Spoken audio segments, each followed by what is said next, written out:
next thing. And you can say it's jobs, you can say we shouldn't disbanded the Army, whatever that thing is.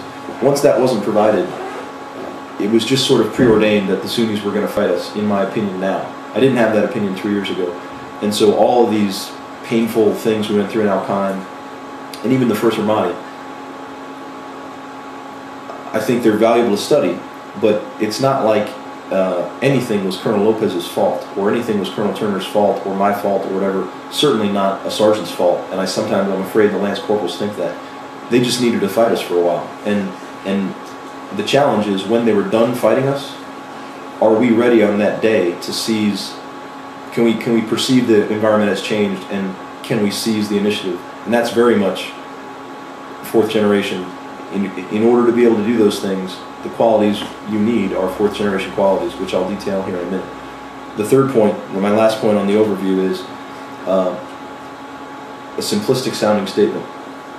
But one of the keys for fourth generation warfare is, that makes it different from third, is a different organization. A lot of the productivity you gain, or if you can't get there, the reason you're prevented from getting there, is as simple as how you organize your unit. It's not a 13-man rifle squad built around a machine gun, 3 machine guns, it's not. And so here's the statement that I throw out to people.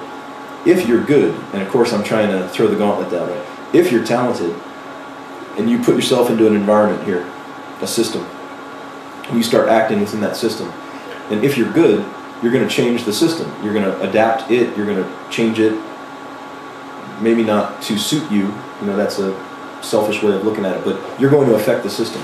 Well, after 2 months of doing that, you've probably outcycled the way the system was when it began, so then there's a necessity to just tweak what you're doing. Maybe it's builds teams that are a little smaller, or maybe it's push 2 radios down to a unit instead of 1, right? It's a common sense thing when you say it. You're like, yeah, of course. But this kind of creates a challenge.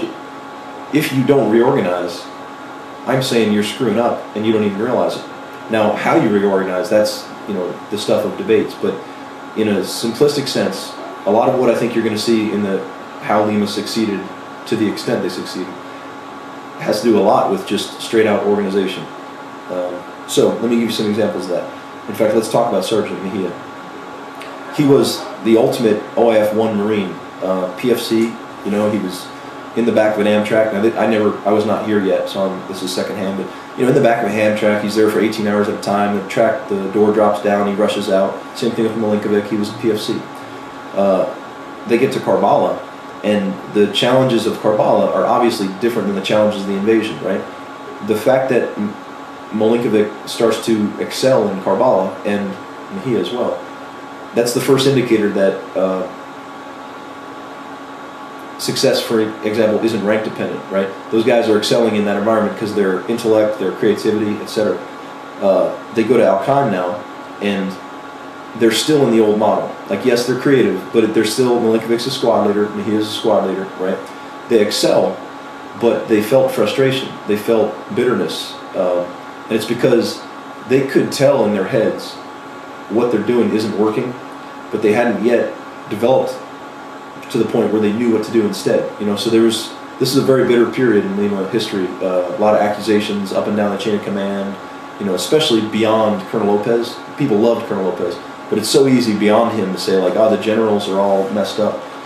Well, in retrospect, what's going on there is we're fighting a fourth generation fight with a third generation organization, and it's not working, but we don't know what to do instead.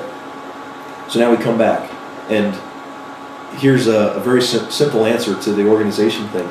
Mejia and Milinkovic did not need to go again. Their contracts were such that they would be able to EAS. So I had just taken command. It was obvious to me these were talented guys, so I started campaigning them to stick around. And in order to do that, they had already been squad leaders and then platoon sergeant, in Milinkovic's case, in combat. What am I going to offer them that's going to be different? So out of necessity, I started making things up that they could do. And in retrospect, I wish I could say it was purposeful right from the beginning, but that was the exact path we needed to go down.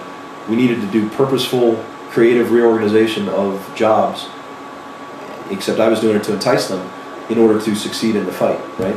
So Milinkovic, his case was easy. He just wanted to be a full deployment rifle platoon sergeant the whole time. He had a little taste of it before, so his job was easy. In Mejia's case, he wanted to stay with Link. That was his initial. But as we got to Ramadi, and now we're further along where we're seeing that we have to reorganize, Mejia basically became what I think the Corps would call today a distributed ops squad leader. Distributed operations is that tactic or that newly evolving concept where you got small teams. And we hold off there. Sure. No.